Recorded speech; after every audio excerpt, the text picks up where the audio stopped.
खुलुमबाय। गोजोन फुंबिलिनि गासिबो बड'लेण्ड बुब्लिनि अनसायगिरिफोरखौ बरायग्रोबाय। दिनै 18 मे बृहस्पतिबारनि फान्जामुथिखौ फरायथिनो लादों खिलिखां ब्रह्मआ। फान्जामुथिनि गिबियाव दं मेष राशि। गोसोआव हास्थायनाय थांखिफ्रा जाफुंसारगोन। जायखिजाया मावनो लानाय खामानिफ्रानो जाफुंसारनायनि मिजिं दं। बृष राशि। गोसोआव मोजां साननाय फैगोन। गाज्रि हुदाखौ नागारगोन। समाजनि फारसे सांग्रां साननो हनो रोंगोन। मिथुन राशि। न'खराव रां आरजिनो सानगोन। आखायाव थानाय रां रुफाखौ ओरैनो बाहायगारनाय नङा। धोन दौलतनि फारसे नोजोर लाखिगोन। कर्कट राशि। दिनै नोंथांनि थाखाय मोजां सान। हरखाब गुबुन जायगायाव दावबायनो थांखि लागोन। दावबायनानै न'खराव गोजोन फैगोन। सिंह राशि। मोजां सान जानाय नङा। गोसोआव थिनाय जायखिजाया साननायानो फैमाल जागोन। फैमाल मिजिंखौ लानानै उनदाहा खालामगोन। कन्या राशि।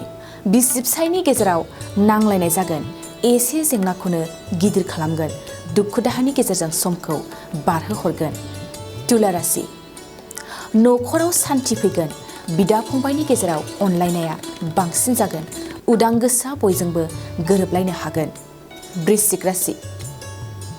खैफोदनिफ्राय उदां जागोन। जायखिजाया जेंनानिफ्राय बारग'नो हागोन। सांग्रां गोसोजों सोलिनो सानगोन। धनु राशि। सोलोंथाइ लानायाव मोजां जानाय नङा। फरायनायाव हेंथा फैगोन। देहानि जेंनानि थाखाय सोलोंथायाव आवगायनाय नङा। मकर राशि।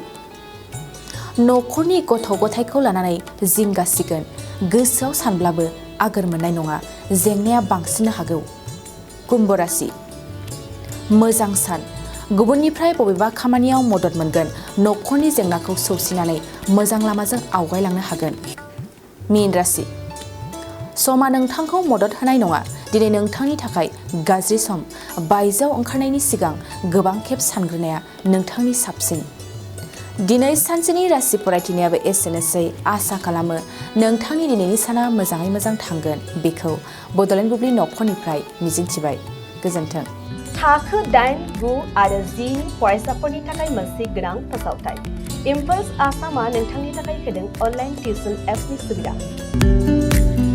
बर' आरो एसामिस मोन्नैबो बिजोंनि 8, 9 आरो 10 थाखोनि बिगियान, सानखान्थि आरो इंराजि आयदायाव अनलाइन टिउसननि सुबिदाखौ होगोन। मोनफ्रोमबो आयदायाव दान मोनसेनि फिसआ 250 रांल' जागोन। 12 दाननि थाखाय फरायसानि अनलाइन टिउसनआ सोलिगोन। इम्पल्स आसाम अनलाइन टिउसन एपआव live class, online test, online assignment आरो डाउट क्लियारिं सेसननि सुबिदा मोननो हागोन।